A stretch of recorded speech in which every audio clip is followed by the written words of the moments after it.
Kære AB-fans, en hilsen her fra Brisbane i Australien. Det skulle egentlig have været en midtvejshilsen, men tiden er løbet lidt fra mig, og ja, bedre sent end aldrig. Status herfra er, at jeg sidste uge afsluttede min sidste eksamen hernede, og skoleperioden nu er slut for mig, som jo egentlig var den primære årsag til, at jeg tog herned.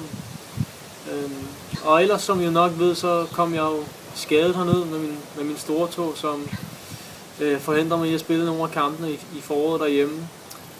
Og jeg blev scannet for den, nu bare inden jeg tog afsted, og det viste, at jeg skulle holde de der 3 til 6 måneders pause. Så de første 3 måneders tid, jeg var hernede, der skulle jeg egentlig holde mig så meget ro som muligt, eller det vil sige tåen i ro. Så jeg kunne ikke løbe, og jeg skulle gå så lidt som muligt. Så der brugte jeg egentlig tiden på at gå i svømmehallen 3 gange om ugen for at holde mig i gang. Og ellers så har jeg efter de 3 måneder, det vil sige for cirka en måned siden, i samråd med fysen derhjemme, Steffen, fået tilladelse til at begynde at løbe igen. Hvilket har været rigtig fedt. Så jeg har løbet i godt og vel en måned nu, og det går sådan set rigtig fint, og det kan jeg gøre mere eller mindre uforhindret. Men man kan sige, sådan kampklar er jeg ikke helt endnu, fordi min tog ville nok ikke være så glad for tackle-situationer og forskellige sparkesituationer endnu. Så kampklar vil jeg ikke være, men jeg håber bare, at jeg kan starte op sammen med alle de andre i januar til vinteropstarten igen, som er planen. Så heldigvis har jeg jo lidt tid til at komme hernede, så det er positivt. I den forbindelse så har jeg jo også fulgt en masse med fra kampene derhjemme.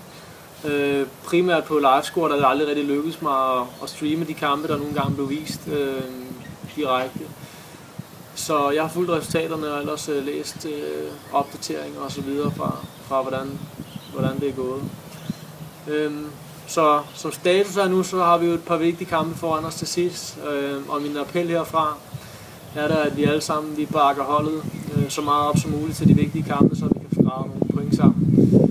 Og forhåbentlig gå på vinterpause med god kontakt til de andre hold omkring os. Så det var bare lige en lille hilsen herfra, og så vil jeg ellers bare sige til jer, at jeg glæder mig rigtig meget til at se jer alle sammen, når jeg kommer hjem, og jeg glæder mig til at være en del af AB, og igen være en del af kampene på Gladsaxe Stadion. Det savner jeg rigtig, rigtig meget, så jeg glæder mig til at komme hjem til jer, så ha' det godt alle sammen, vi ses.